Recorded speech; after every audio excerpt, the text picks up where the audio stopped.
Call the regular meeting to order. If you're able to stand for Pledge of Allegiance in a moment in silent prayer. Pledge allegiance to the flag of the United States of America and to the republic for which it stands, one nation, under God, indivisible, with liberty and justice for all. You remain standing for a moment of silent prayer. Thank you. At this time, we have public comments. If there's any public comments? Hearing none. We have the consent agenda for the minutes, and I have a couple corrections. So, are you going to speak? No, she's not. Consent agenda for the minutes, if we could do that separately. So move. Motion. Just a couple changes, or? Do you want a separate motion? Yeah. Motion to approve the minutes of the May 16th work session and regular meeting and minutes of the May 23rd and June 6th special meetings. Well, I just have some changes in it. I don't know how to do that. I don't know where to do it because I didn't get a chance to. Well, usually just give them to me and then I can make the corrections, but whatever your preference is. What do you want a motion for? Well, I just want to make some corrections to the work session regular meeting of May 16th. May 23rd is good.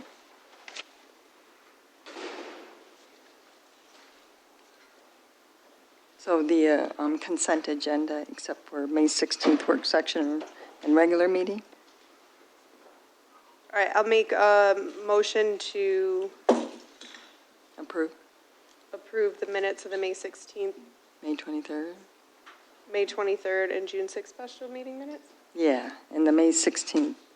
I don't understand the motion. What do you want to table?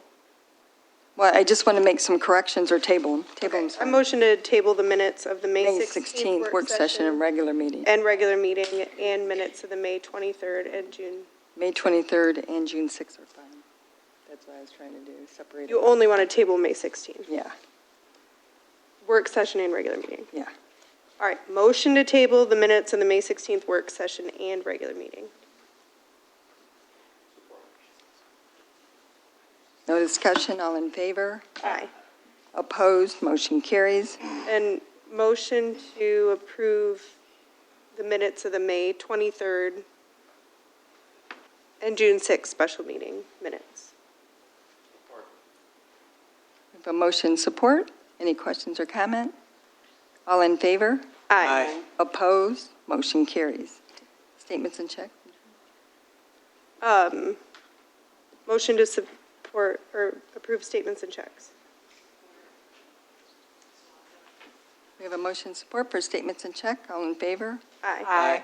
Opposed, motion carried. The next item is a revised. Is this a revised? Revised, that's correct.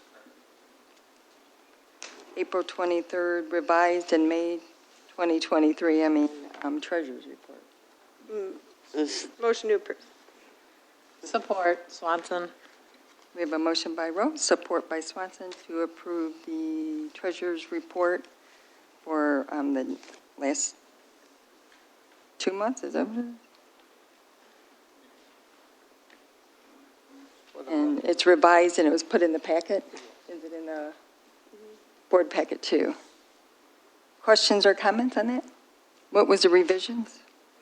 She used that new number at the time. She just used a different one, a wrong, an incorrect one. We had it corrected for the fund balance, the general fund. Oh, We had okay. a wrong starting. Okay. All in favor? Aye. Opposed? Motion carried?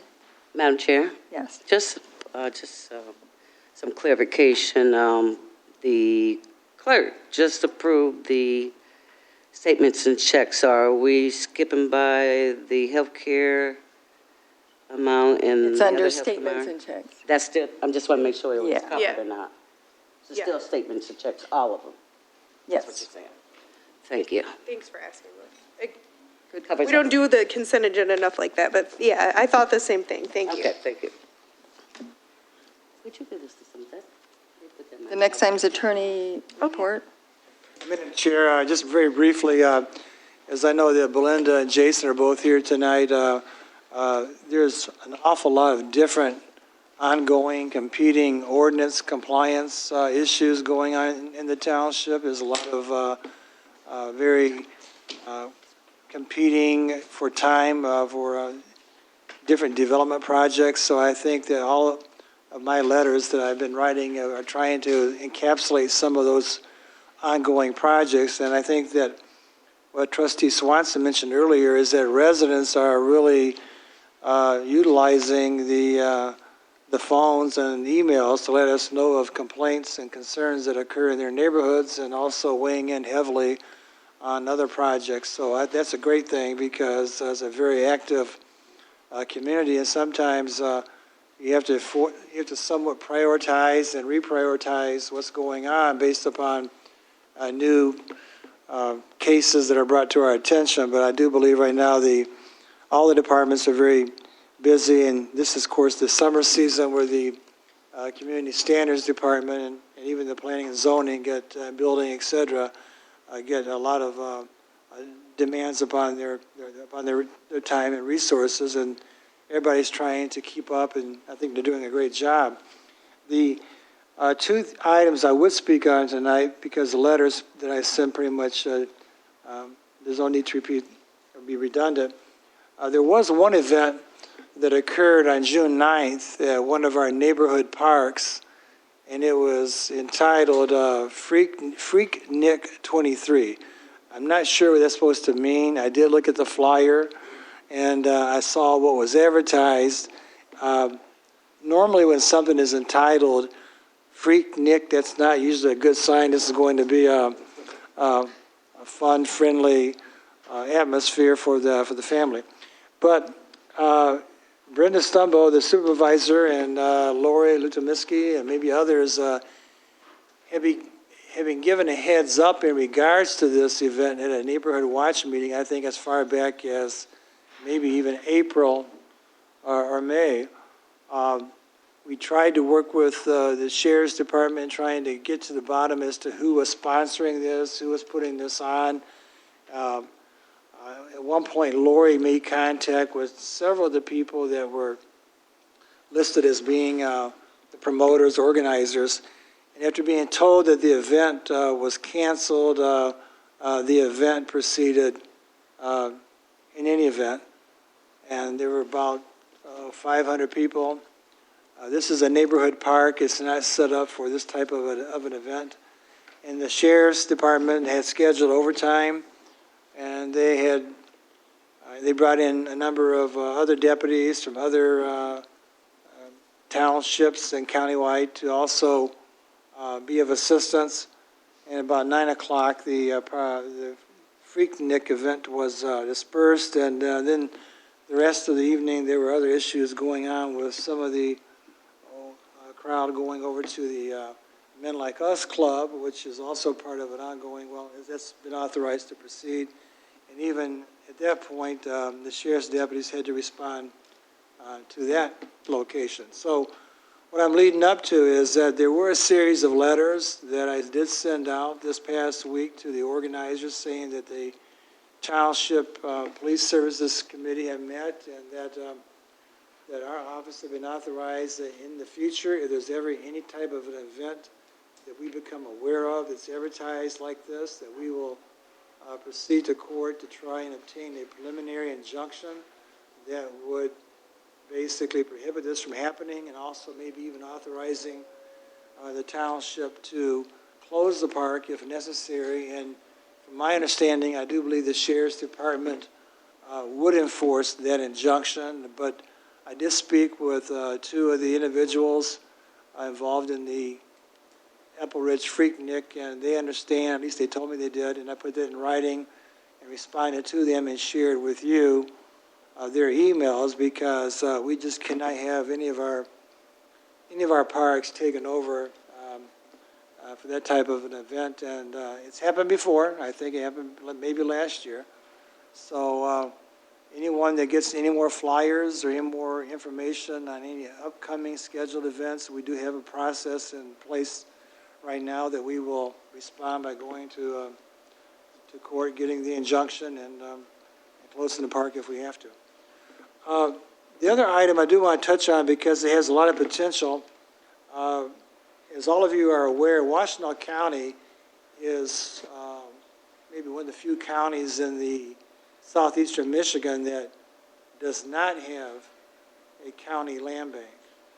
And county land banks have been around for probably 20 years, where it's allowed the assemblage of properties that have been either tax foreclosed to come into the authority.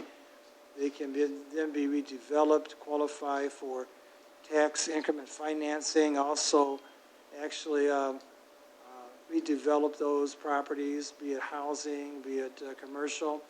And so I've been tracking this one piece of legislation in Lansing where it started out where the Michigan legislature introduced a bill that would allow cities with populations of 50,000 or more to create land banks in counties where there is no existing land bank.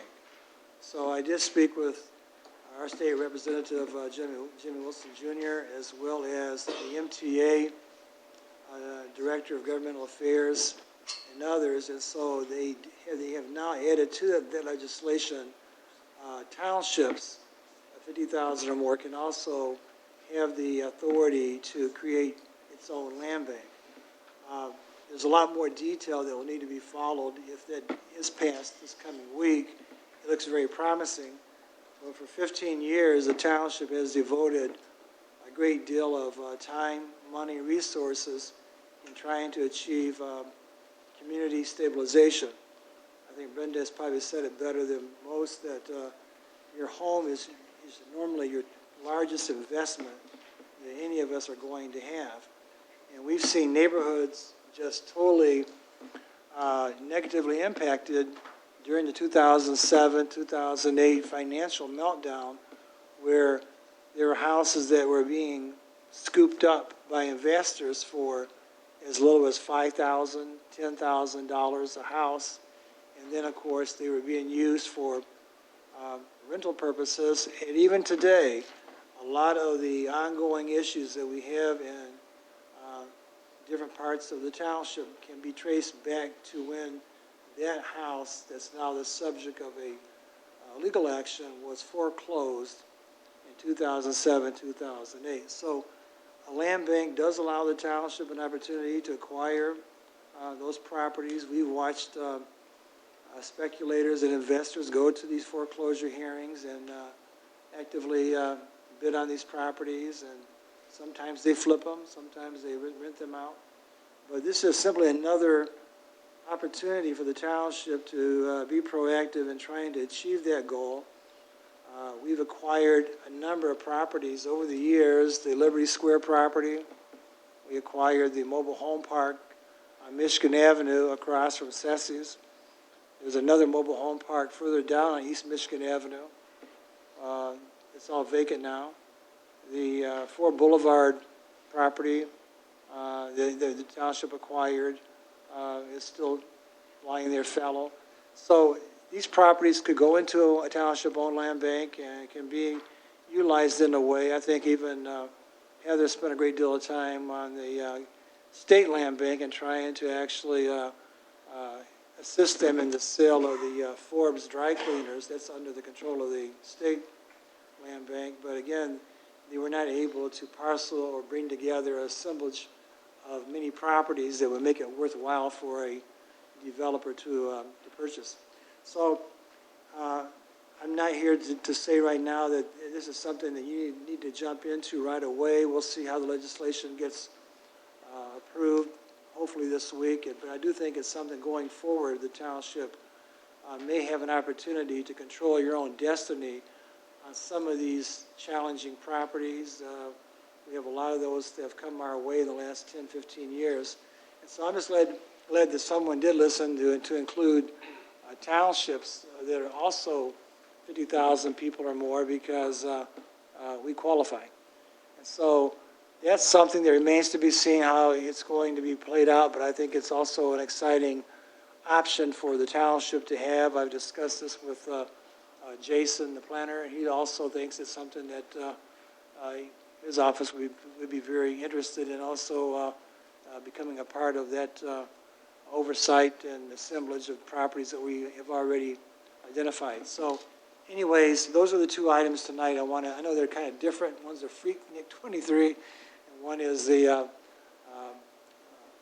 land banks. But at the same time, all these things percolate to come back to that goal of neighborhood stabilization, whether it's in the parks or whether it's in the township proper.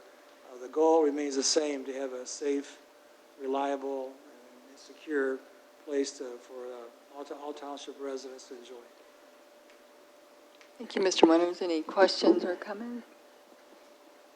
What, Men Like Us, we authorized Lilly Investment and Men Like Us, I think May 16th. Yes. And there's been a few more incidences there since then.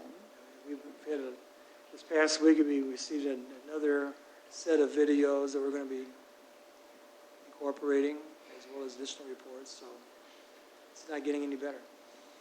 And my understanding is the people from the Freaknik picnic went to Men Like Us afterwards, and they called for assistance to clear the parking lot and to clear the building because there were so many people there.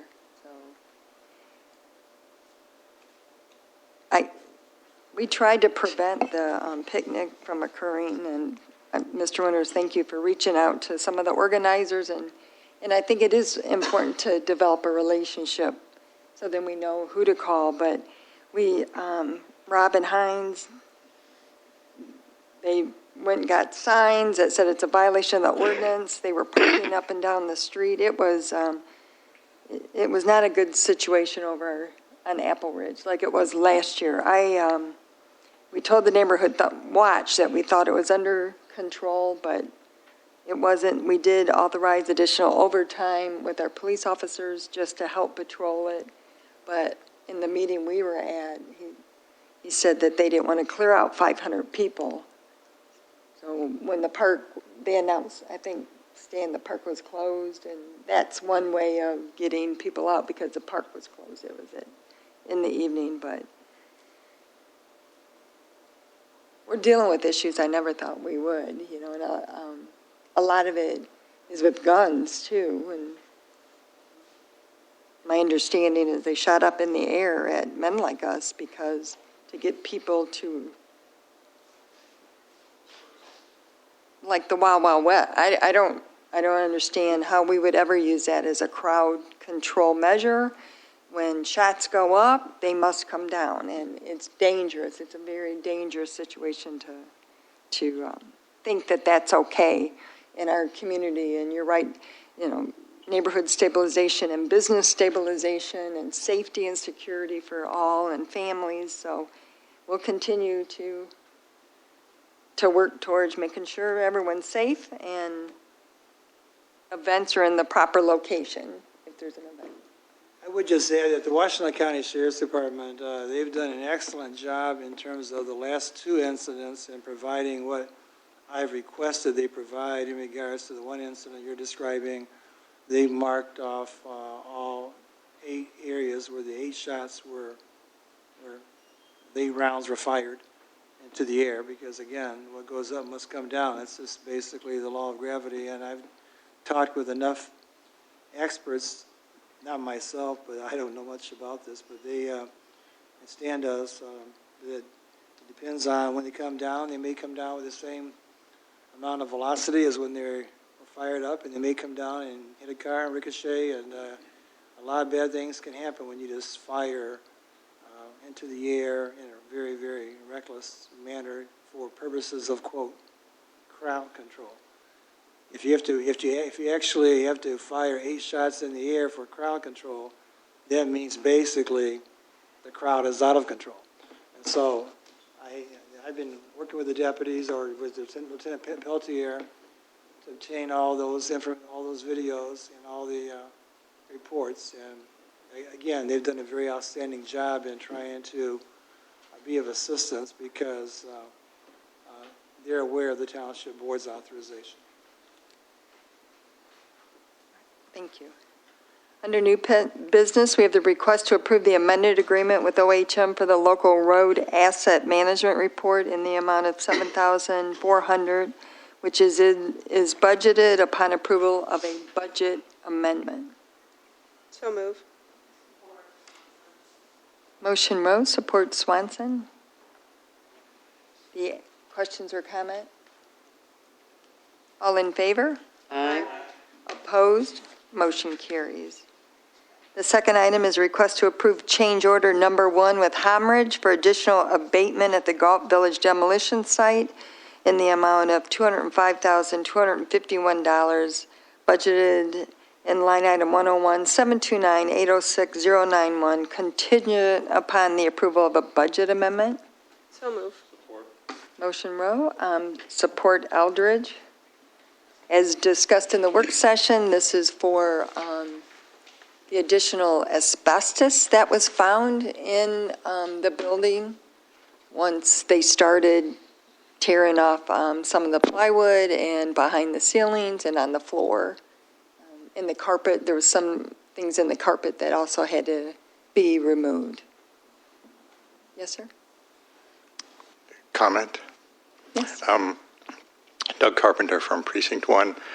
I'm just wondering if the trustees have a limit to the increase that they would just wave through. Like, this is a 35% increase. I mean, is there any thought to saying, okay, 20%, sure, but the other 15%, it's on you guys? Like, is there some negotiation? Like, is 35% increase too much?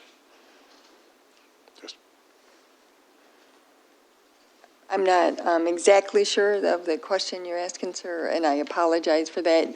But Well, to remove from- asbestos, they got into the project and discovered a lot more asbestos than what was originally there, which happens in a lot of renovation, demolition projects. So. yeah, I'm thinking, though, that they were awarded the contract because their bid was significantly lower than the others. And now they've come back with an increase that puts them above other original bids. So just wondering if you must approve this, or is there some negotiation you can do with them? Mr. Winters? Actually, what Supervisor Stumbo is alluding or stating is that all the contractors who went through the building, nobody would have been able to see what was discovered until there's been more of a removal of all the boarded up plywood and other areas that were basically preventing all the contractors. So it's not probably accurate to assume that the next bidder would not have also discovered the same excess quantities of asbestos. When you're dealing with public health and safety, and we've gone through the bidding process, SME representative is here. They have gone through the building with Homridge. They are the eyes and ears for the township in terms of making sure that there truly is that amount of extra, quantities of asbestos material that needs to be removed. Again, it's not uncommon, and I do think that one thing I did highlight during the work session is that Homridge has, in their change order, has also stated, I'm somewhat paraphrasing it, but basically they're saying that they have now seen everything fully in the light of day, so to speak, with the boards coming off, et cetera, and that they are very, very high belief that this change order is basically going to be the one change order. So it's not really in a position for the township to negotiate something that is, the quantities speak for themselves.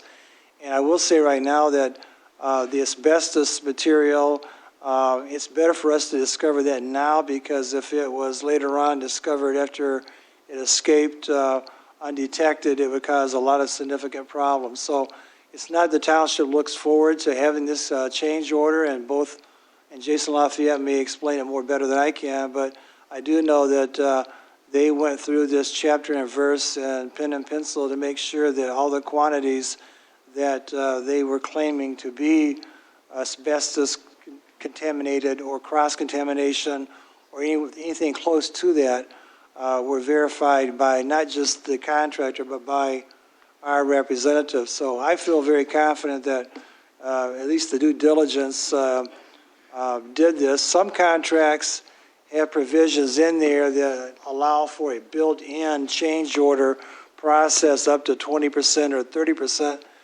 It's not uncommon, but in this contract here, we did not have that in the contract because we believe that any change order, especially one of this size, should come back to the board and should be fully, vetted and explained to the board as to why this change order is being requested, as opposed to having it built in that you can go up to a certain amount because of the size of the contract. So I think it's a good question that you asked. I think it's a fair question to ask, and it's one that we also asked of ourselves internally at the time to make sure that we actually had the right quantities so that we were actually making sure this is truly the only change order that we'll have to deal with.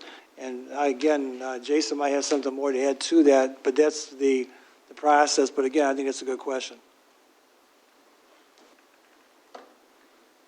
And it wasn't just asbestos. There was other, you can explain it better than me.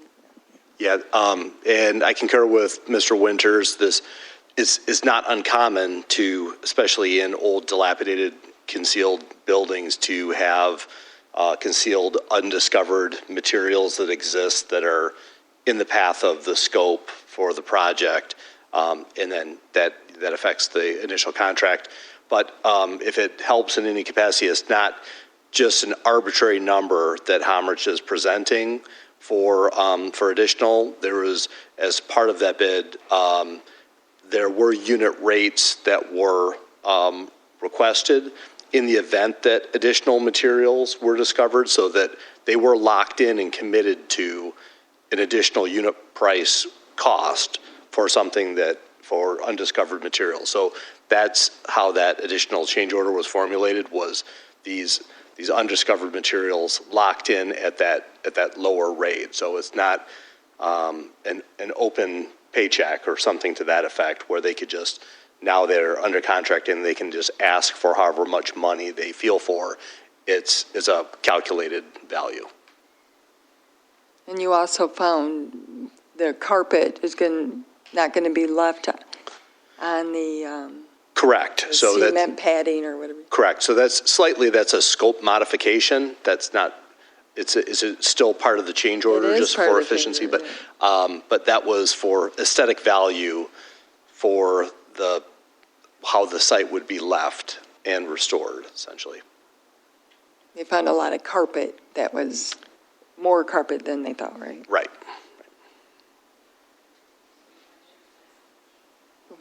Sure.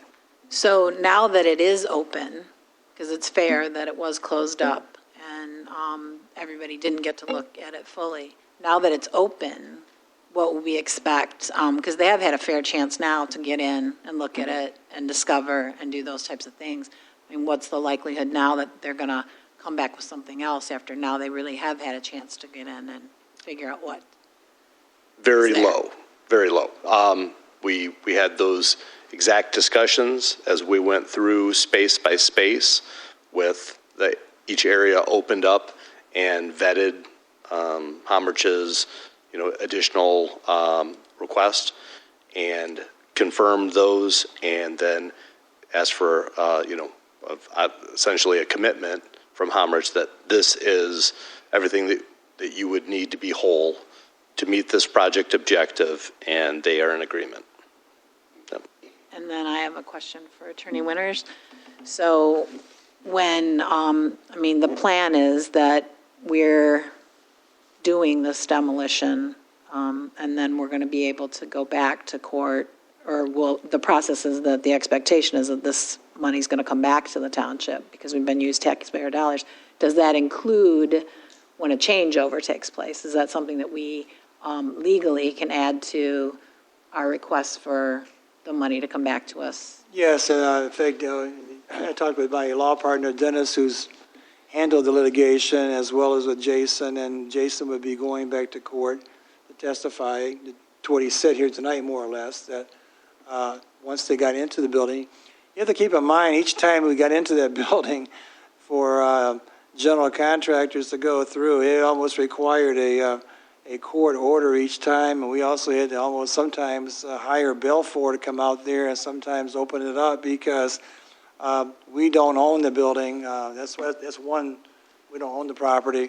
And so we were always making sure that we tried to open it up as best as you can humanly do when you have a walkthrough of that nature. And I don't know, Jason, off the top of your head, how many square feet was in the building? It's 100, what's the square footage? It's 17 acres, but... Close to 160,000 square I feet. want to say 170,000, but it was 160. You're talking about 160,000 square feet there, and over the years, there's been a lot of modifications inside that building, many of which probably were done without the authorization by the township's building department. And so they went into a lot of these, I don't want to say nooks and crannies, but some of these were hidden and covered up and everything. But when we go back to court, we'll have Jason testify, and even Homrich, as far as that goes, in regards to what discovery, because we will be seeking to add these costs onto the original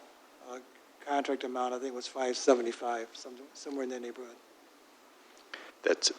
And that's a good point, because one of the larger parts of this change order is actually due to commingled debris, asbestos debris with non-asbestos debris that, again, wasn't observed, in darkness with flashlights, but once the building was, completely opened up and you have sunlight and artificial light in the form of construction lighting to light up the space and prepare it for containment for the asbestos removal, that became obvious. And, the presence of that asbestos debris commingled with other building materials is that happened obviously without proper asbestos removal. So that was something that was conducted before all this effort by some party that was not done properly through asbestos regulation laws.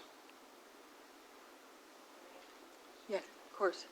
Sorry, I didn't think of this question earlier. So I know that part of the project, the assumption was that, or the quest was that the hockey material was going to be removed.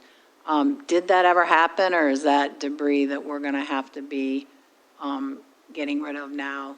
Did that increase any costs, or did that get taken out? I never heard whether the hockey material was removed. So that it will not be an additional cost for any type of removal. I don't believe that the property owner reclaimed that material. So that just becomes now the responsibility of the contractor to dispose of. Okay, thank you. Any other questions or comments? This is one of the largest change orders that I've done in my career, but I do know with asbestos, we want to make sure it's safe for the residents and it's properly disposed of, and it's expensive. And I don't know why everyone else doesn't have to do it or should do it, but Ypsilanti Township has always environmentally tried to be responsible for asbestos and any kind of environmental cleanup. And we actually hired a third party to help us with that, to make sure that Homrich, which they're a good company, nothing against them, but we want to make sure that environmentally it's safe when you demo, because there's residents right around it, and we want it to be very, very safe and secure for the residents who are adjacent to the demolition. So, any other questions or comments? Yeah, it's a good one. And hopefully we'll get the dollars back once we put it on the judgment on the tax, the deed, we do it with the deed, right? Money judgment. Yeah. So hopefully we'll get the dollars back. We have a motion support. All in favor? Aye. Opposed? Motion carries. Number 3 is a request to approve the agreement with the State of Michigan Department of Health and Human Services for testing of the fish in the amount of $14,400, which is budgeted in line item 25200080100. So moved, Peterson. So, We have a motion and support. Swanson. Support Swanson. Clerk Rowe, could you read it into the record? Mike Sarin isn't here today. He had a family issue. Oh, his. Just so people are aware of what, because you say fish study and people might think, well, what's that? We have a request to approve the agreement of the State of Michigan of Health and Human Services and the hydro station in the amount of $14,000. In the following, the State of Michigan 401 Water Quality Certificate for the hydro station. The hydro is required to test 10 fish for mercury and PCB every 10 years as outlined in the 401 certificate, section 3.4. 10 years after the issuance of the FERC license and every 10 years thereafter, the CTY shall monitor the edible portion of the fish from Ford Lake impoundment for total mercury and polychlorinide PCBs. Thank you. I didn't practice this one. The sample shall consist of 10 legal-sized resident predator fish of one species and 10 bottom feeder fish of one species that are representative of the sizes normally consumed by anglers. Fish shall be individually analyzed. I'm asking the board to approve the agreement with MDHHS in the amount of $14,400. And this is a budget amendment, and to allow the supervisor and clerk to sign the agreement. Thank you. Are there any questions regarding? Madam Chair? Yeah. go ahead. I don't want to, are you sure? Okay, I'm just going to, remind the board or share for everyone is that all the fish in the Huron River are currently under like a do not eat order, and a lot of people don't know that, and people certainly still fish, so it's definitely necessary and needed just to help inform people of what's in the fish they're eating. Well, mine might be more of a question comment. I'm wondering why they're not going to check for PFAS if they're already going to do the assessment on fish and they're checking for those two things. It seems like it would be easy for them to do a check on PFAS because, some of the reports that we're hearing at the Huron River watershed is that there was a sampling of some testing that's already been done, and one of the fish in Ford Lake tested almost as high as at the location of where some contamination took place way upstream. So the sampling along the river decreased, and then there was one that hit a fish in Ford Lake as almost as high as where the contamination site was. So I just wonder why that wouldn't be part of what they're looking at right now if they're already going to test 10 fish. So maybe there's a way for us to communicate a desire to have that happen.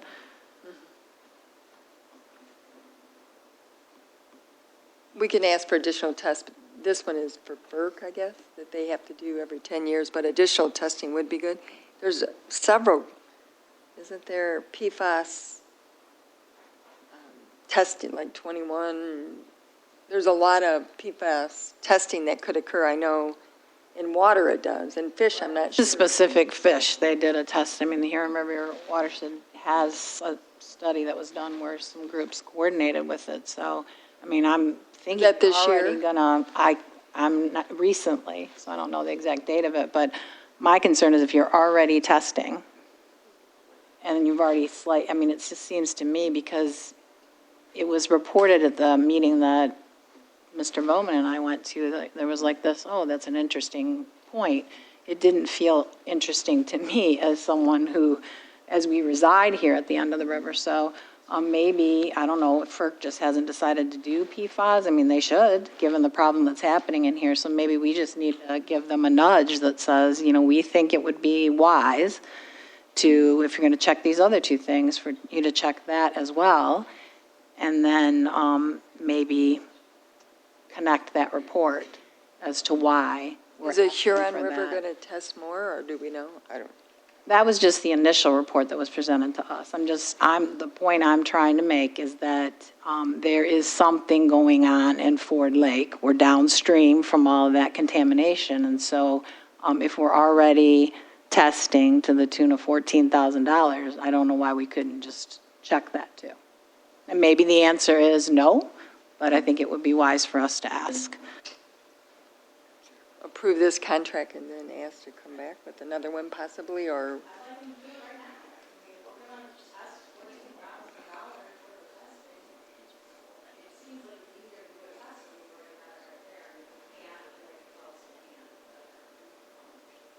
We can table it then until we find out.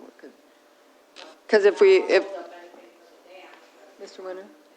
Yeah, I did talk to Mike Searan today about this, and apparently, I think if you're going to add that, the testing for the PFAS, I would do it, this evening, only because they already have the fish. They've already taken the fish out. So I know more about this probably than I should, but they've already caught the 10 carp, and they've already caught the 10 walleye. So I think right now that if you're going to request, they go ahead and do the third testing, that I would do it tonight, and it might require an amendment to the amount because they're charging like $700 plus per fish, but they've already taken the 20 fish out of the lake. So I think I would do it this evening. Madam Chair, so you, Mr. Attorney Winters, so you're saying they jumped the gun, took the fish out. It must jump the hook, as Heather said. And they got the fish, but they're still live for testing, right? I don't think they're still I alive. don't think they're dead. They're going to test dead fish? That Oh, may Lord. be the one question I didn't ask. But they do have the Oh, boy. 20 fish in custody. Wow. going to That's do the possibly they testing could on. kill them and test them. I don't know. So I just assumed, maybe I shouldn't have assumed that they were, but I think Okay. if you're going to add that third test, I would do it tonight. They may have to send you an extra, Okay. But I don't want to say I'm not an advocate of having clean lakes and pure fish. We grew up fishing. I would love to fish. And I did know they had a problem. I think Kirk Prophet mentioned it years ago and sent us an email about the fish. And I don't even know if it's cleared up yet. But I think it is important. I think it's important to our community to have clean fish. And, but my question is, I guess also, Madam Chair, with the budget we just set for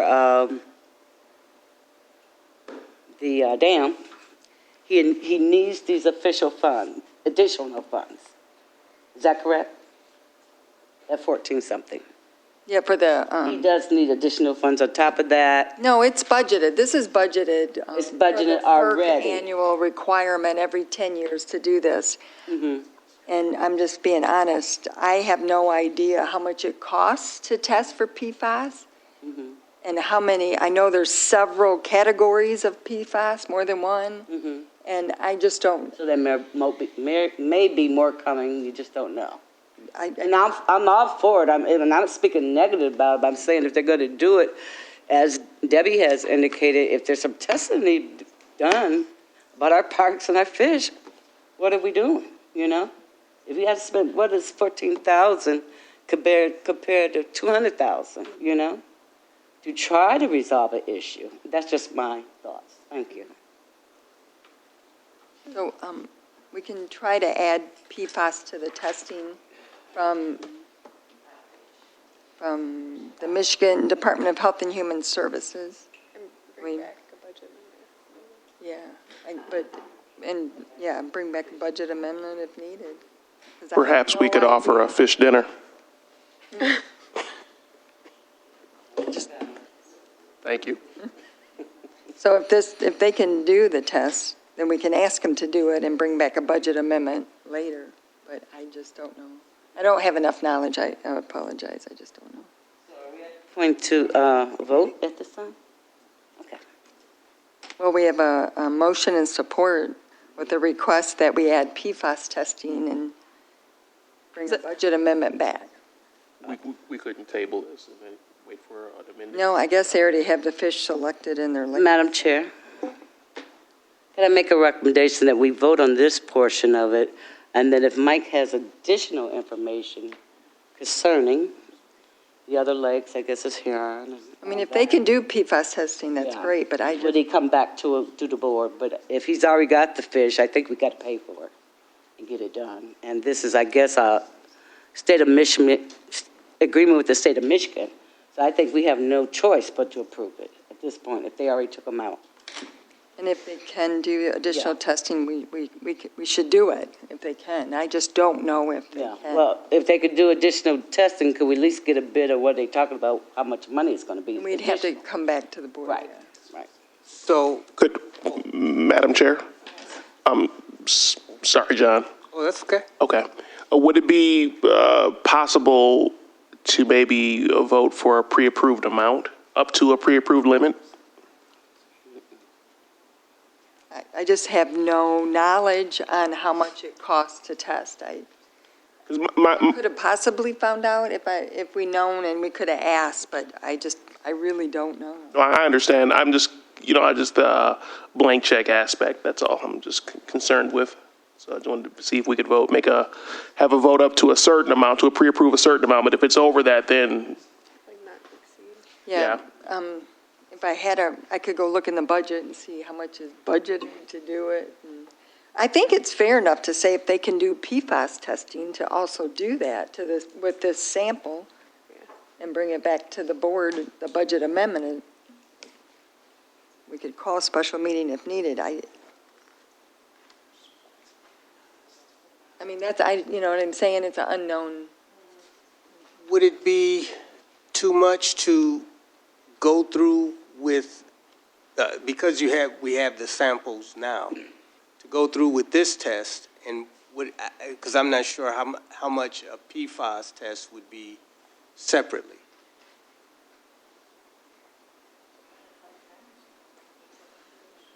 I was just trying to do it at the same time.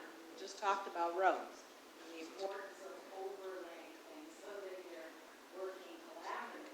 This makes sense to me. We're already catching fish and checking fish, so we check for something that maybe is very likely a problem. Well, we know it is because the Huron River already found it. Right, so if they can, they can, but, just seems like they should be, that's probably but we don't have to hold this up. Well, if they can do it, you know. But, the coordination is always better. Right. It costs more to do a single test, less test, than to do 3 tests. And it's just, that seems to be the way things work, so, I have no idea how much it costs, so if you check this. Yeah, see, Make sure that the rest of the board gets that report, so that we can at least understand something is not well before they cost. and I know PFAS testing with effluent, you know, too, from wastewater treatment plants are a big issue as well. So it is a big issue. I'm just not as familiar with the testing, but if they can do it, they can do it. Madam Chair? Let's wait. We have a motion and support to do Madam the Chair, could I just say we have a motion and a second recommendation, if it's all right, well, that's the standard motion, that we approve this now, and then maybe have John come back and talk to us. Can we do that? So we can move this motion just in case get it untied, so he can get his job done. My understanding, the motion and support was to approve it and see if they can also do PFAS testing at the same time, and if we could, Oh, proceed with that. so is somebody going to amend that, to put that in? Heather? That's what we did. Okay, friendly amendment. I did, I second. Yeah. She did a motion, I second. Okay, clear. We have a motion and support. All in favor? Aye. Opposed? Motion carries. Number 4 is a request to reject proposals and rebid the hydro station project for concrete repairs and inspection of sluice gates. support. We have a motion support. I can read it. Yeah, if we could read the memo into the record, that would.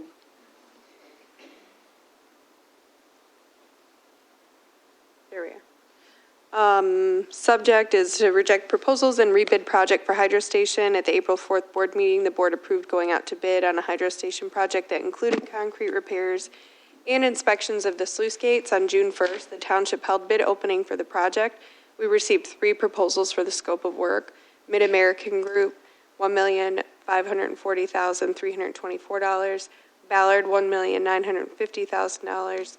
Brennan, $2,430,000. During the review period, the proposals, the project timeline is longer than anticipated, and the cost came in higher than expected. Additional accommodation for DTE has potential negative impact to the project's timeline and could extend into the winter. Based on the review, it is the recommendation to reject all proposals and rebid the project in January for an early spring project. That's the conclusion of the memo. Madam Chair. Yes. I'll just share, I shared this with Supervisor Summo as well as Mike Siernan earlier. My concern is that and hang up on it, is that if we reject these bids, I am only anticipating that next year they'll be more expensive. So I'm not in favor of proceeding at this time. I did talk to Mike Sarin, and DTE has a project scheduled to draw down and do some project this up into the winter, and which means that would delay whatever proposals were submitted. So the time frame, it's a conflict with the time frame as well. And we actually bid it out at a time. We should bid in like October, November, December, as opposed to bidding out in April or June. You know, we did April 4th. And so what we're learning from the engineers is to actually bid it earlier for the following year and hope to get it. But I'm going to trust the recommendation of Michael Sarin in rejecting the bid. So you're saying they're rejecting all the bids? And rebid. And actually the lowest bid also? Mm-hmm. The engineer usually would have provided, our engineering, right? Madam Chair, the only other thing that gave me pause, other than just anticipating the cost is going to be more, is this was a required walkthrough, and there were 7 people that went to the walkthrough, and then 3 of them, spend hours preparing these bid packages to proceed and move forward. So I'm also just concerned that if we rebid it out, I'm not sure that we're going to get the same people to bid again, which is fine. It doesn't need to be any of So are that. you recommending that we accept the bid, the low bid? I would ask Bar Engineering for their recommendation. I mean, I'm not a neither. engineer, And but that's right. I think that Mike, I talked to him about the DTE thing, and I think he was concerned about the cost and the DTE, but I'm just concerned that they're going to double if we wait. And I also know that we're applying for grants too. We have several grants out by our grant coordinator. So there's a lot of things going, but if you were to bid and you can't do it this year, and it was based on a time frame, the wild card is DTE more than anything, according to Mike. Because they're doing some planned project that they already had this year. And if they don't finish that in time, then they can't do the pouring of the cement because you're into the colder months, is what he told me.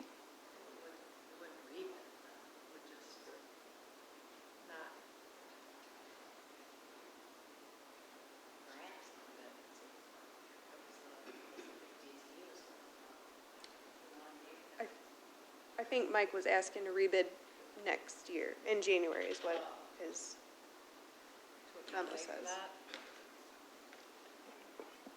Madam Chair. So this has nothing to do with the ARPA funds that we granted, right? No. Because I guess my understanding when he did the presentation, I thought he was so in a hurry to get this done, of the Spicer gates, I think it was. Mm-hmm. And I thought he put that in the budget, for us to look at, because it was something that had to be done immediately. Now, don't know what happened after that, but either way, it has to be done. But I don't understand, you know, because I thought it was something that had to be done right now. So just clarity. I don't know. I know. You work to January.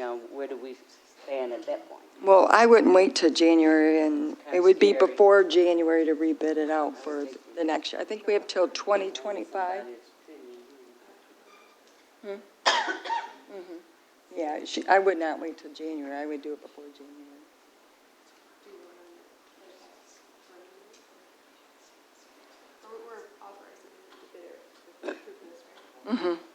To rebid it, yeah. Before January. So it's a pleasure of the board. We have a motion support. What is a pleasure to? Yes.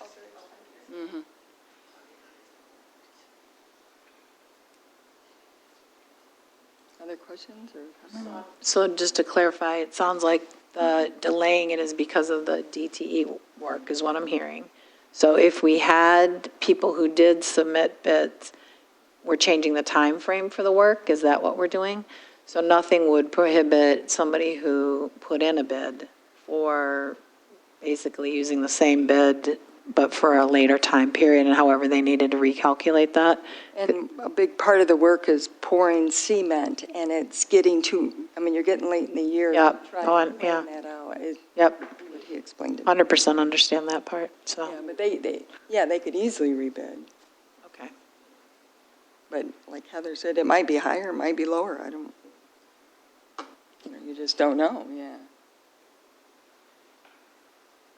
So the only request is if they do rebid, it's before January, right? Motion support to do all that. Is there a friendly amendment to change it to be earlier than January? No? Okay. I can't make it? Okay. Amendment. Whoever did the motion, that asked him. Friendly amendment to go to bid prior to. Sorry, we didn't get to discuss it in work session like we normally. Am I hearing October? Okay. I heard October. To rebid in October. Yes. All right. We have a motion and support to approve this with the understanding that we're going to rebid it in October for a next year project. All in favor? Aye. Opposed? Aye. Motion carries. The next item is a request to approve the agreement with OHM for professional services in relationship to the Township ARPA Civic Center pond renovation in the amount of $51,750, which is budgeted. Support. We have a motion and support. Good evening. Good evening, John Hines, Recreation Director. The Residential Services Department is looking to authorize and approve OHM advisors to provide professional services related to the preliminary engineering, design, and bidding for project number 14, which is the Civic Center pond lining, for the amount of $51,750, which is budgeted in the ARPA funds that were approved at the May 23rd meeting. I do have Matt Parks from OHM here to answer any specific questions about the pond relining, but this proposal from them is for the complete process of the preliminary engineering design plans, the final design plans, the bidding package reviewed by the township attorney, and the recommendation of award letter. Questions or comments? I was reading the consultant on the geothermal, is that what you call it? What kind of engineer is it? The geotech report that Geotech. G2 did, yeah, and we did that several years ago in anticipation of this, just to give us a better idea of the need for the liner versus no liner, and we definitely found that it's clay out there, but there's a lot of sandy seams, and the fact that the pond, if if you get dry spells, it actually loses water volume and you have to use the pump to keep the pond filled. So it is perking and infiltrating, which tells us that the liner has failed and it's time for a new one. And the water is up against the actual, The building too, The yeah. So building. there's a lot of maintenance and also, and you pointed out, Brenda, the pond has kind of grown over the years. It's eroding the edges and falling away. So it's time to just clean it out. On top of doing the perimeter, we're looking to put like an earthen berm up against the building so you guys can perform window maintenance and stuff much safer. And then also the fountains that are out there, look at the electrical controls and maybe upgrade those and make sure everything's good. and you're going to water seal once you draw all the water down, you're going to water seal the building as exterior, yeah. of Correct, the- yep. Yeah, because we would definitely want to prevent water And from it getting into actually the crawl has been in the space. vents before, so, I mean, yes. Madam Chair, Matt, when you're water sealing the building, is there any way that you could net the building as a part of your Oh, for the birds? mitigating factors for the pond? Like netting, so like Yeah. birds can't get up into it? We could look More or at that. less, as a part of this package? Yeah, maybe. I don't know if I'm a bird expert, but we can look into some ideas for sure. I think it's really, the netting would be structural to the building up top. And actually, we're doing some things on the carport that might be applicable here. So we can talk for sure. We're actually getting estimates, like I need, on the swallow nesting that has occurred Yeah. since the carport collapsed during the storm drain.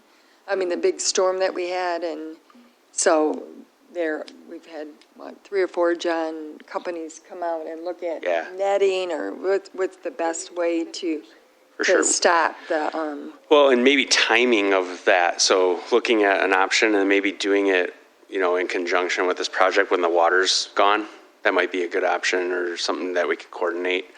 This is going to be a big, old earthwork project. I mean, basically lowering the pond down, scooping out probably feet of muck and debris that's been in there over the years, and then just sculpting it back around and bringing in the right clay material, and then putting the new liner in. And we put bentonite liner in the proposal, but we'll look at PVC, we'll look at different types of liners.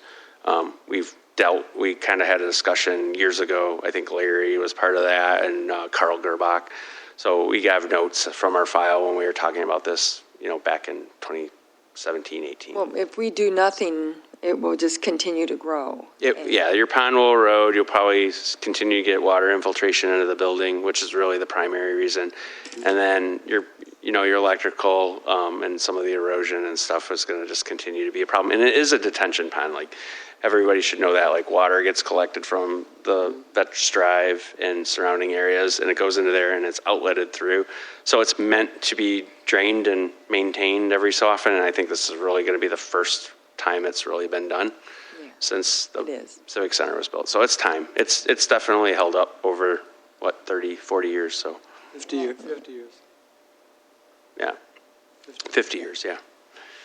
And I know that Evan Pratt does this. You dredge it out so that the water can flow Yeah. through better. 'Cause We will right now they're- definitely make sure when we drain it, the dewatering of the pond and the filtering, so when the water goes into the storm sewer, probably the storm sewer that's along Vetch Drive, it'll be cleaned out.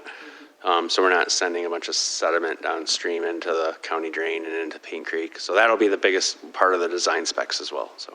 Like Debbie always talks about, the protection of your maintenance of your building. But water is, it'll eat anything up, and it's right up against going into the vents. And Yeah.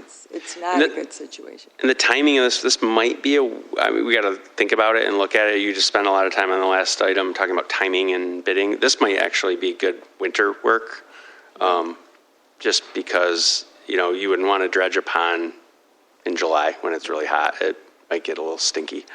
So we'll have to think about that and time it, and we'll put a bid package together and put it out to bid with a time that makes sense. But we're thinking if we can get a design put together, we could bid it in the fall and maybe start in, winter time, or even late winter into the spring before it gets wet and mucky. But It's a pretty easy job, isn't it, as I- far as? But Yeah, we it's say that, expensive job, And look what but happened it's pretty with basic. Galt Village. So you think it's going to be easy, and it always kind of goes larger than you think. yeah, we just bid one. We just did a pond in Ann Arbor, very similar to this. We didn't drain the whole pond down. We actually did it with the water still in it and did the perimeter and the edging to stop the erosion. We had 4 bidders, and we bid it late April, and the contractor came out and did the work in May. So it was relatively simple. So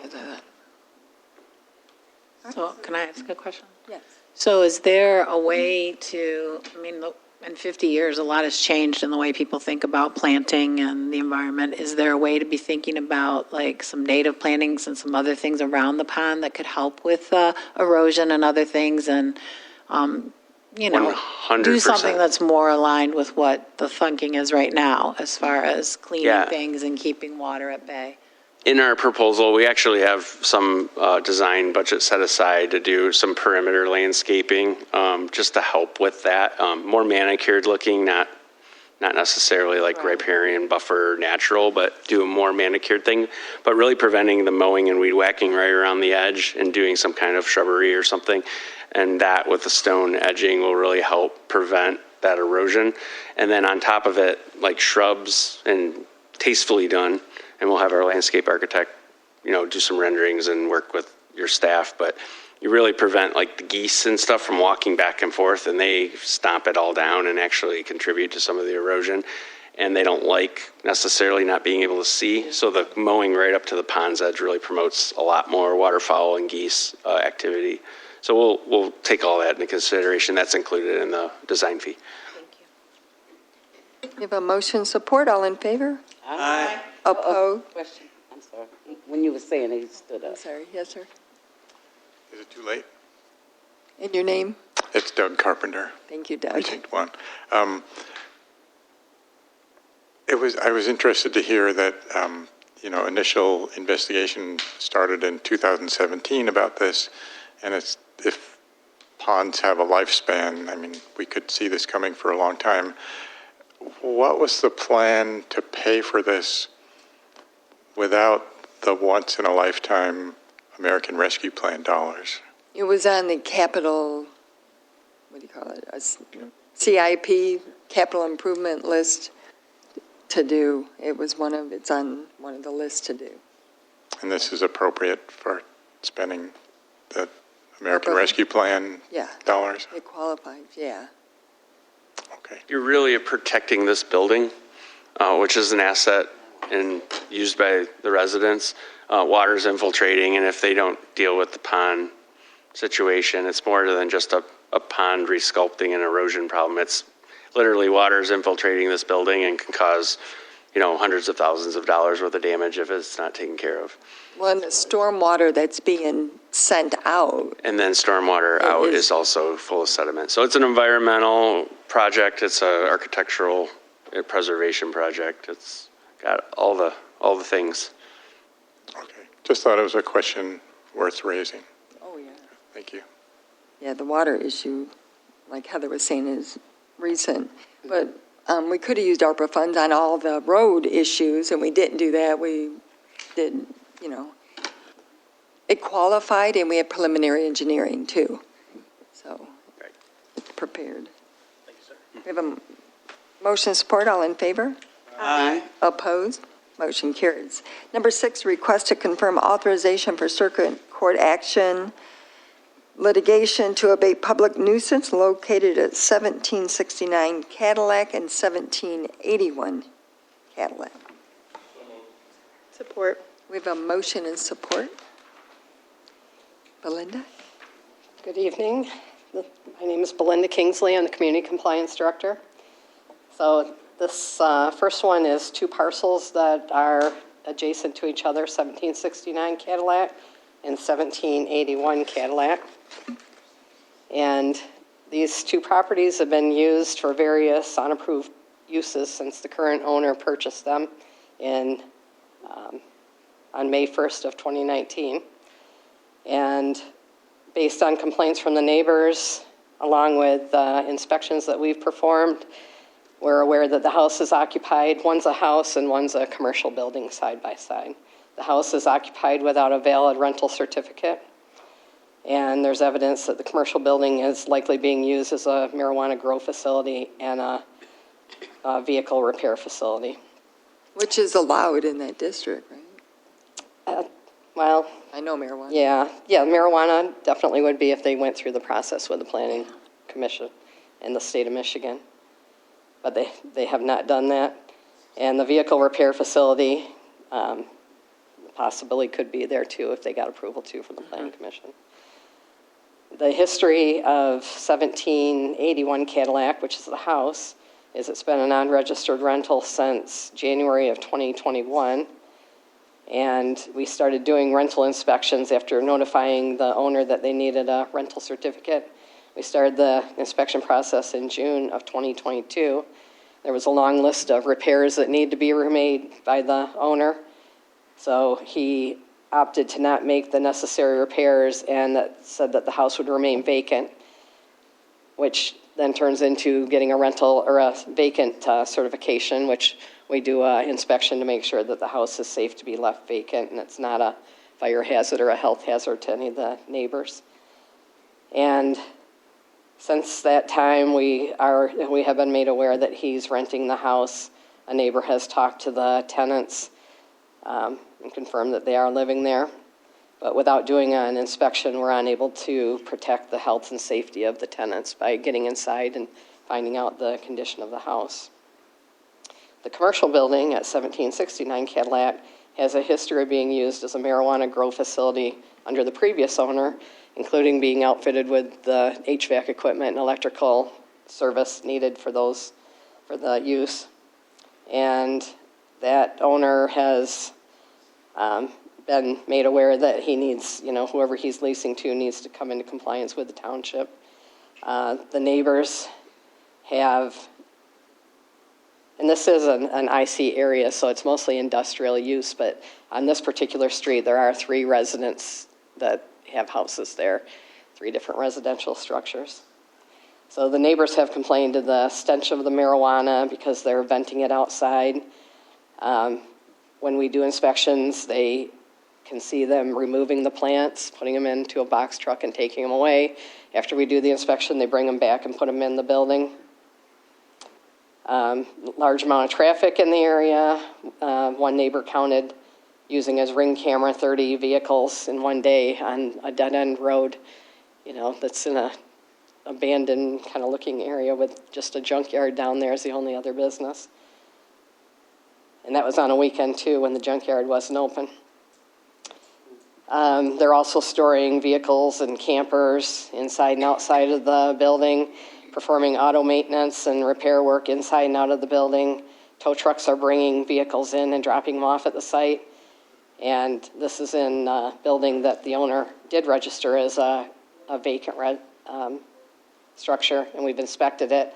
And when we inspected it, there was nothing in there, but then when we went back there, he denied access to go inside when we asked to inspect it again.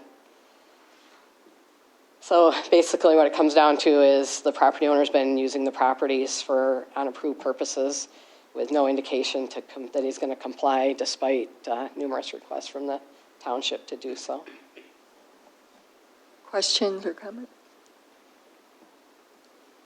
Well, I appreciate you trying to get them to comply. All they have to do is do like everyone else and work with the planning department. Yes. And to have people renting without an inspection is not safe. No, it is not. It's just not safe to do that. So.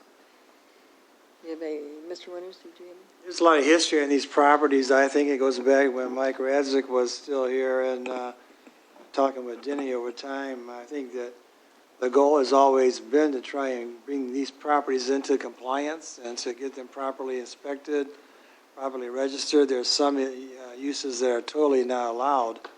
But I think, again, going back to probably at least 4 years or more, has been kind of just a myriad of problems. And I think that what Director Kingsley is advocating or explaining this evening is that basically is that they've done all they can do from their standpoint to achieve voluntary compliance. It's just not going to happen unless we go to the next step. And again, 4 or 5 years has been a history, maybe longer. It's been a while. So I think they've been very patient trying to obtain the compliance that we always try and seek. So I think that there is no other option at this point. And the neighbors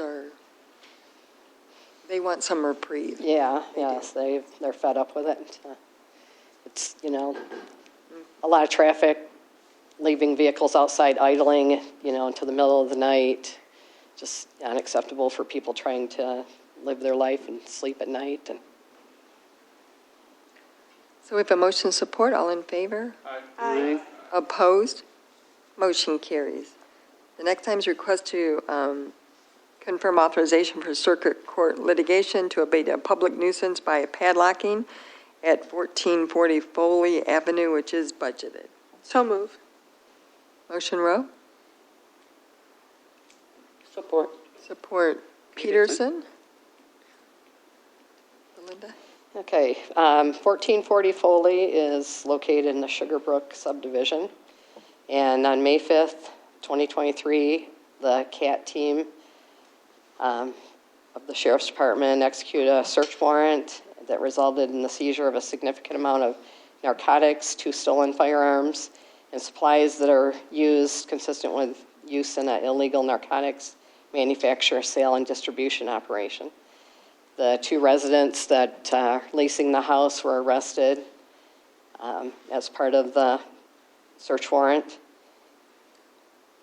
And basically, the township expects landlords to screen their tenants and monitor the property reasonable amount times, and make sure that things like this aren't occurring.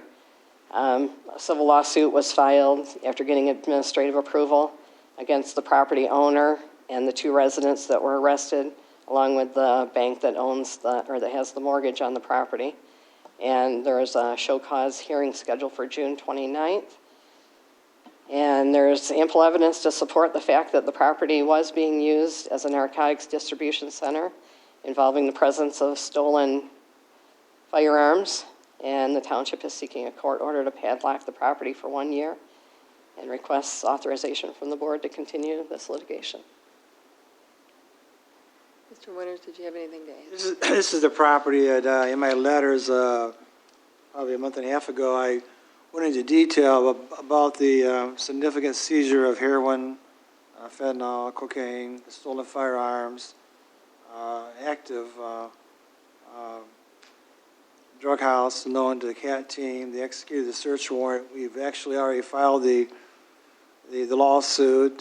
Denny has received phone calls from the attorney telling him that the tenants have been evicted, but we're still going to go to court. There's some other issues that need to be addressed before this case can be dismissed or finalized, et cetera.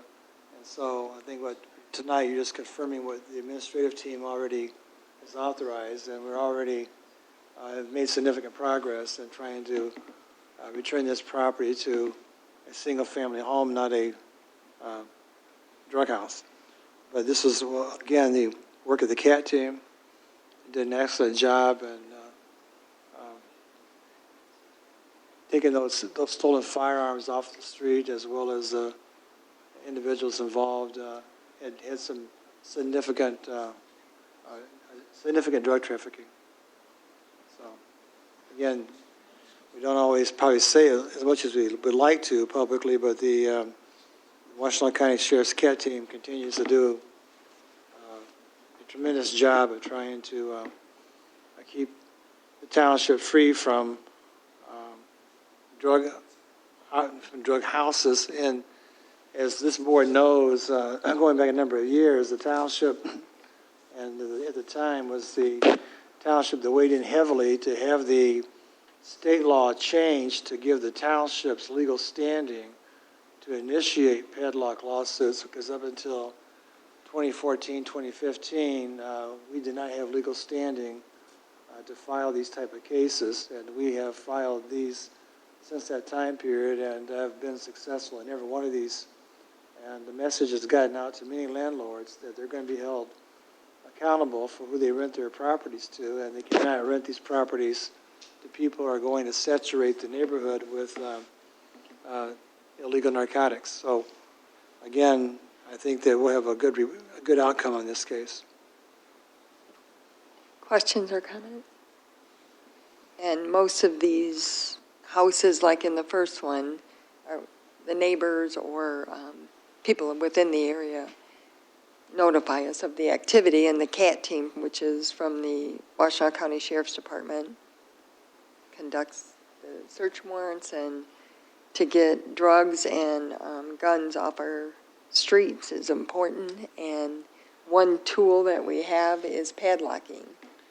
This could be a federal prosecution. I'm not really sure exactly where it's going to end up at, but it was significant enough where it could go to that level. All right, we have a motion and support. All in favor? Aye. Opposed? Motion carried. The next item is a request to approve the agreement with Washtenaw County Road Commission for 2023 in the amount of $2,017,271, which is budgeted. So move. We have a motion and support to approve this contract. It has been verified. This is not ARPA funds. It has been verified by our engineers, OHM, who conducted a study on the asset management as well. The only thing I would like to, they've added forestry to it, and I do think we should get like a, what this also does is creates ADA compliant sidewalks wherever they go in to make sure they're up to the current standards of ADA, which is important. But that we get more of a breakdown instead of, just a blanket $630,000 for one neighborhood, that we know how many handicap ADA compliant ramps did they do. Forestry is something I'm not familiar with that they've added. How much was that? And get more of a accounting of what the actual costs are for this instead of lump sum. And that's what we're used to doing, is lump sum. And the contract requires that we pay 50%, before they start. And then once they're finished, we pay the other 50%. And a lot of times they really don't spend all of the dollars once they get into it, like Matt was saying earlier. But I do think we need more of an accounting of how much was ADA ramps, how much was the storm water improvements and the adjustments in the curbs and forestry, as well as the mill and overlay.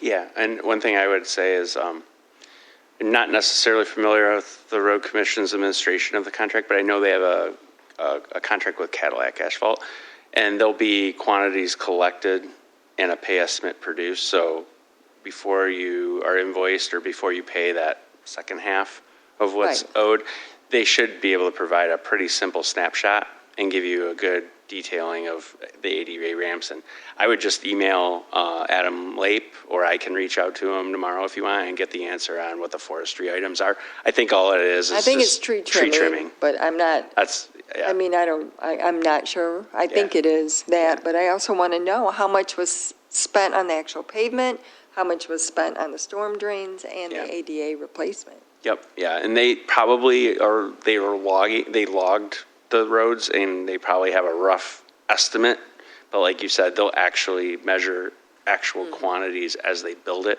Then you'll get a breakdown before you pay that final bill. I don't think that's a problem. I'm sure they'll be happy to provide you guys that, but I'm just guessing. So that's the only request, is that we put that, get a detailed bill when we're paying the bill. Questions or comments? All in favor? Aye. Opposed? Motion carries. Number 9 is a request to approve the agreement with Washtenaw County Road Commission for the installation of 3 speed humps on Wired Road in the amount of $33,790 budgeted in line item 101-46982000 contingent upon the budget amendment. So moved, Peterson. Support. Motion Peterson, support Swanson. Questions or comments? We do speed humps or traffic calming devices a lot in Ypsilanti Township, and we don't charge the residents who live on that street. And so there's no additional cost on their taxes, because we get asked that question a lot.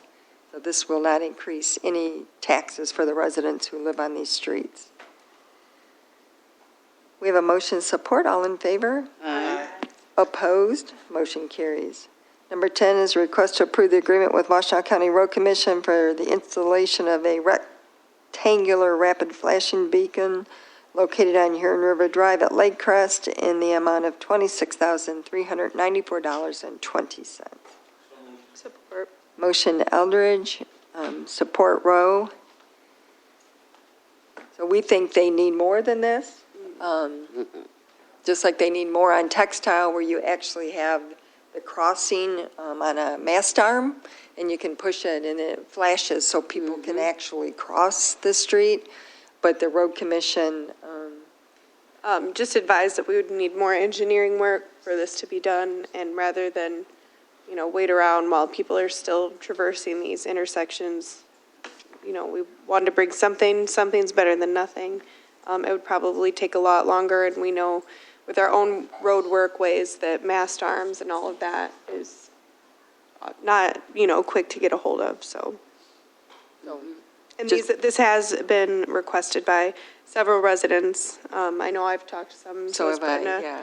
I'm sure many of you have. So it's a busy intersection, It's a busy road.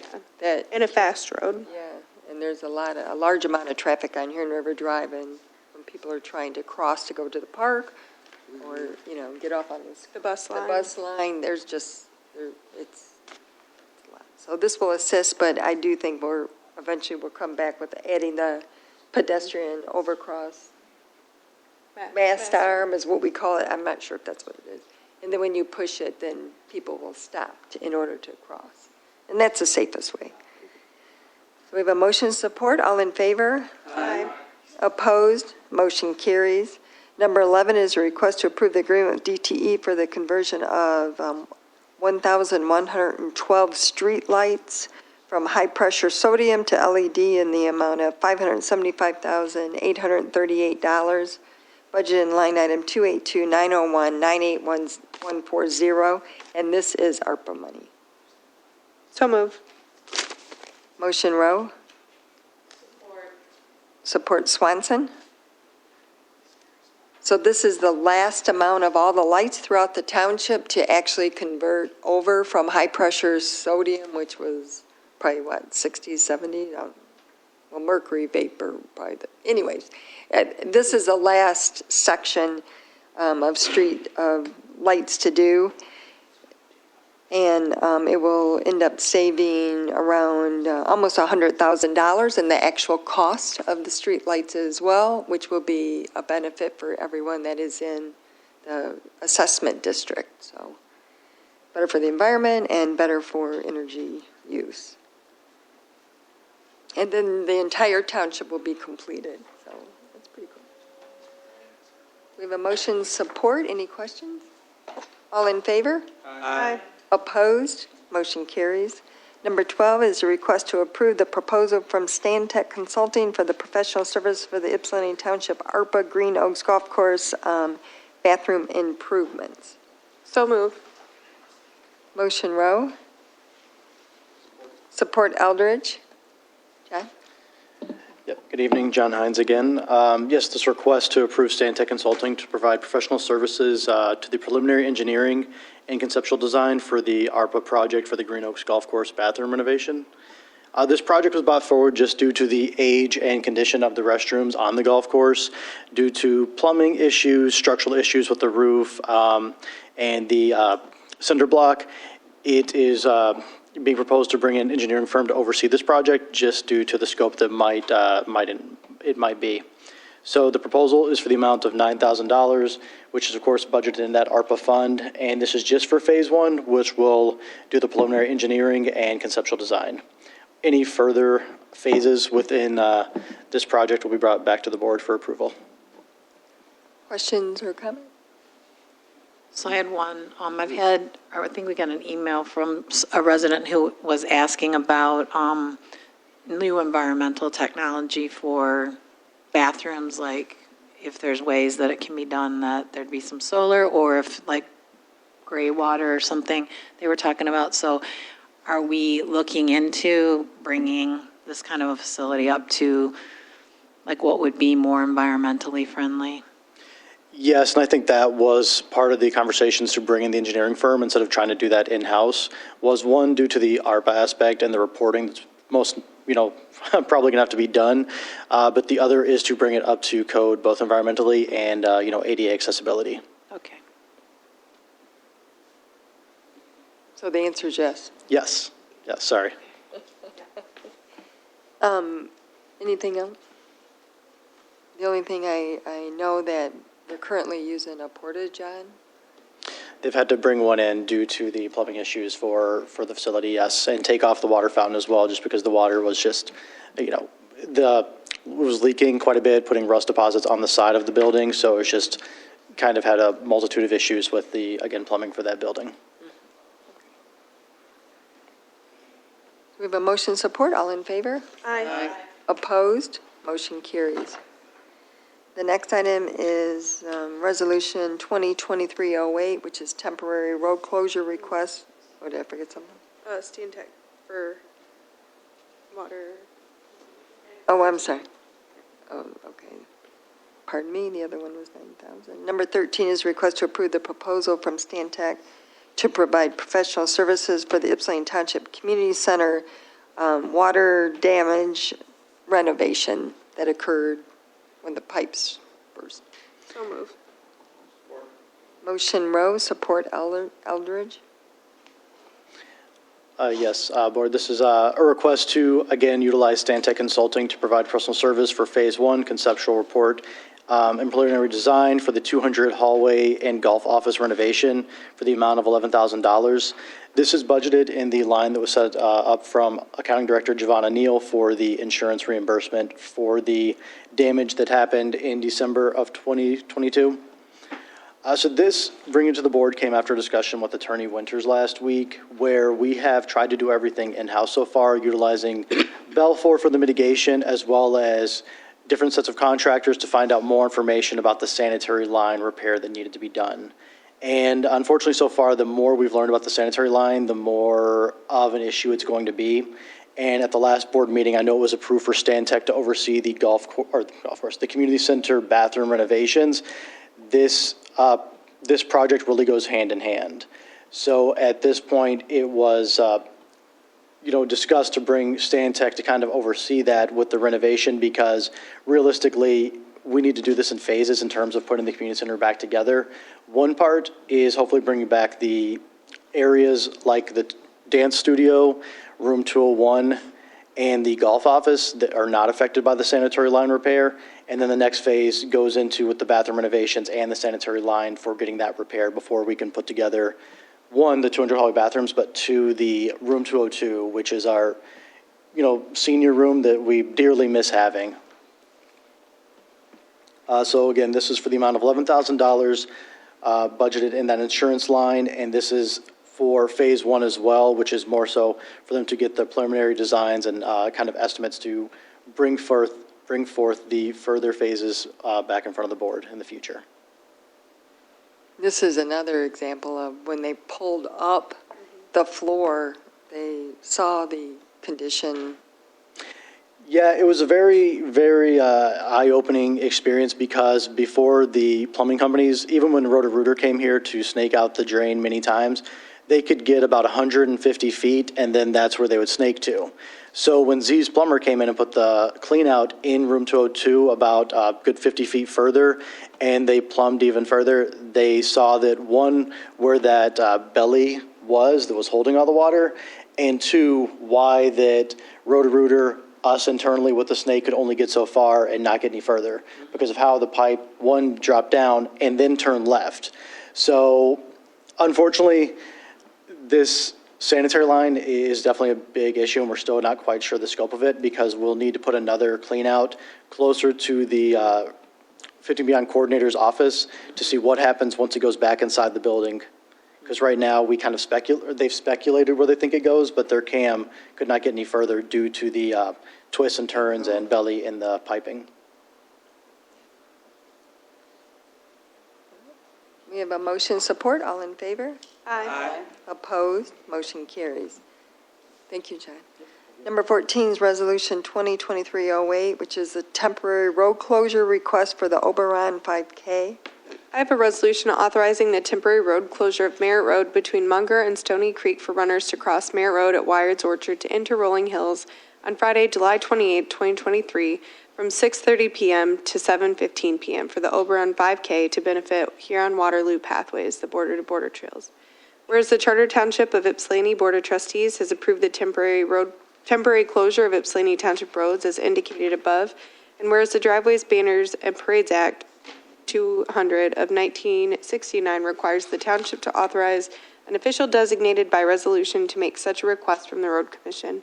Now therefore it be resolved that the Township of Ypsilanti Board of Trustees designates and agrees to that Randall Stepp, owner of RF Events, be authorized official designee in this instance when the application is made to the Washtenaw County Road Commission for this temporary road closure. So move the resolution. Motion Rowe. Support Eldridge. Questions or comments? I think they hire the sheriff's department to Yeah. help with traffic and. We do, I think this is our 5th or 6th year of doing the Oberon, and the next one is going to be for Run, Scream, Run. And they're very efficient, very organized. They'll use this to go to the Road Commission. The Road Commission will grant them access and require them to utilize Washtenaw County Sheriff as needed and get all of the other permits necessary. A motion support, all in favor? You said 6:30 to 7:30 p.m. At night? Mm-hmm. Okay. Usually I know they're in the morning. That's, the Oberon one, I think, is always later. So Okay, you can have a beer after. all right. You can't drink before noon, John. No, I'm kidding.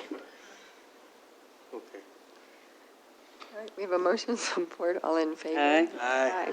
Opposed, motion carries. Number 15 is Resolution 2023-09, which is temporary road closure request for the Run, Scream, Run 5K. I have a resolution authorizing the temporary road closure of Merritt between Munger and Stony Creek for runners to cross Merritt Road at Wyard's Orchard on Saturday, October 7th, 2023, from 8:30 a.m. to 11 a.m. for the Run, Scream, Run 5K, 10K, and Kids Mile to benefit the Washtenaw Promise. Whereas the Charter Township of Ypsilanti Board of Trustees has approved the temporary road closure of Ypsilanti Township roads as indicated above, and whereas the Driveways, Banners, and Parades Act 200 of 1969 requires the township to authorize an official designated by resolution to make such a request from the Road Commission. Now therefore be resolved that the Township of Ypsilanti Board of Trustees designates and agrees that Randall Stepp, owner of RF Events, be authorized official designee in this instance when the application is made to the Washtenaw County Road Commission for this temporary road closure. So move the resolution. Support Peterson.